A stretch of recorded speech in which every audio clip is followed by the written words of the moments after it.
இந்த வார eviction ப்ராசஸருக்கு nominate ஆன நபர்கள் ராணா, விஷால், பவித்ரா. இந்த வீடியோவில் நம்ம எதை பற்றி பார்க்க போகிறோம் அப்படின்ட்டு பார்த்தீங்கன்னா, இந்த வாரத்தோட நாமினேஷன்ஸ் ரிலீஸ் ஆயிருக்கு, பிக் பாஸ் சொல்லியிருக்காரு. ஸோ நம்ம அதை தான் பார்க்க போகிறோம், யார் நாமினேட் ஆயிருக்காங்க அப்படின்னு சொல்லிட்டு. அன்றைக்கு இன்னொரு பிரச்சனையுமே கூட இருக்குது, அங்காளி பங்காளி பிரச்சனை இருக்குது. ஸோ அந்த வீட்டில் அங்காளி பங்காளி யாருன்னு உங்களுக்கு நல்லாவே தெரியும், ஒத்துக்க பண்ணணும் வரணும். ஸோ இவங்களுக்கு ஒரு பிரச்சனை போயிட்டு நாமினேஷன் வச்சு, ஸோ அதே நன்ட்டு இந்த வீடியோவில் பார்க்கலாம். அருண், தீபக், ரயான், மஞ்சரி மற்றும் ஜாக்லின். அதுக்கு முன்னாடி ஒரு விஷயம், இந்த வீடியோ பார்க்க நீங்கள் இன்னும் லைக் பண்ணாமல் தான் பார்த்துருக்கீங்க. ஸோ இந்த வீடியோக்கு லைக்கை போட்டுவிட்டு பாருங்க அப்படின்னு நான் ரெக்வஸ்ட்டாக கேட்டுக்கிறேன். மட்டும் சப்ஸ்கிரைப் பண்ணுறதுக்கு ஒன்றும் தப்பே கிடையாது. அண்ட் இந்த வாரம் நாமினேட் ஆன நபர்கள் யார் யார் அப்படின்ட்டு பார்த்தீங்கன்னா, முத்துக்குமார் அண்ட் சௌந்தர்யா 2 பேரும் மற்ற எல்லாமே நாமினேட் ஆயிருக்காங்க.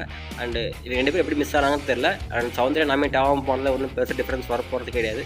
என்ன அவங்க இந்த வாரம் வெளியே போயிருக்கலாம், பட் மற்றபடி வேறு டிஃப்ரென்ஸ் வரப்போகிறது கிடையாது. ஆனால் முத்துக்குமார் வெளியே நாமினேட் ஆகாமல் போனதில் ஒரு பெரிய டிஃப்ரென்ஸ் நடக்கும். அது என்ன அப்படின்ட்டு பார்த்தீங்கன்னா, முத்துக்குமாருக்கு போகிற ஓட்டு அத்தனையுமே வந்து மேக்ஸிமம் மஞ்சரிக்கு போக தான் வாய்ப்பு உண்டு. ஸோ வந்து மஞ்சரி தவிர மற்றவங்க வந்து டேஞ்சரில் இருப்பாங்க அப்படின்ட்டு தான் இதிலிருந்து நம்ம பார்க்க முடியும். ஆல்ரெடி 2 ஓட்டு போட்டாச்சு, is eligible to get evict. மறுபடியும் அவருக்கு ஒரு ஓட்டை போடுறதுனால அது செல்லா ஓட்டா போகுதுங்கிற கேள்வி. அண்ட் இந்த அங்காளி பங்காளி சண்டை வந்து மறுபடியும் தொடர்ந்து வந்துகிட்டே இருக்குது. என்ன தான் வந்து பேசி சால்வ் அவுட் பண்ணி சால்வ் பண்ணாலுமே கூட முத்துக்குமார் எதை சொன்னாலுமே அதை ஆப்போஸ் பண்ணி பேசுகிறது தான் வந்து அருணோட வேலையாகவே வச்சிருக்காரு. ஸோ இங்கேயும் அதே மாதிரி தான் நாமினேட் பண்ணது வந்து சரியில்லை, அப்படி முத்துக்குமார் நாமினேட் பண்ணது சரியில்லை அப்படிங்கிற மாதிரி அருண் சொல்லிட்டு இருக்கிறாரு.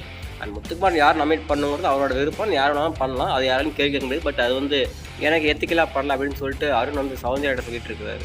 இவங்க வரல, ஸோ இவங்களுக்கு ஒரு காரணத்தை கண்டுபிடிச்சி இவங்களை உள்ளே இருக்கணும் அப்படிங்கிறது வந்து எனக்கு என்னமோ அது எத்திக்கலாக தோணும். ஸோ இது ஒரு டாக்கா எல்லாத்தையும் டிஸ்கஷனாக போயிட்டு இருக்கும்போது முத்துக்குமார் விளக்கம் கொடுக்குறாரு. நான் வந்து யார் நாமினேட் பண்ணணும் அப்படிங்கிறது என்னோட விருப்பம் தான். நான் வந்து எனக்கு பிடிச்சிங்க பிடிக்காதுன்னு எதையும் நான் பார்க்குறது கிடையாது. நான் அந்த கேமை போது நான் ஜெயிக்கணும் தான் வந்திருக்கேன். ஸோ நான் எனக்கு பிடிச்சிங்க பிடிக்காது நான் எதையும் பார்க்கறதே கிடையாது. எனக்கு எப்படி தோணுதோ, எனக்கு எப்படி போகணும்னு தோணுதோ அதுக்கு நான் மாதிரி நான் நாமினேட் பண்ணி போகிறேன், என்னோட கேம் விளையாண்டுருக்கேன். ஸோ இதில் எனக்கு எதுவும் தப்பாக பண்ணல அப்படிங்கிற மாதிரி முத்துக்குமார் விளக்கம் கொடுத்துருக்காரு. ஸோ இந்த இடத்துல அருண் பண்ணது எப்படி நீங்கள் சரின்னு நினைக்கிறேன், தப்பு நினைக்கிறேன் சொல்லிட்டு நீங்கள் இந்த கமெண்ட் செக்ஷனில் சொல்லுங்கள். பையன் வெளியே போல, தீபகன் வெளியே போல உடன்பாடு இல்லை தான். ஆனால் நான் ஓட்டு போடுவேன், ஏன்னா எனக்கு கப்பு வேணும்.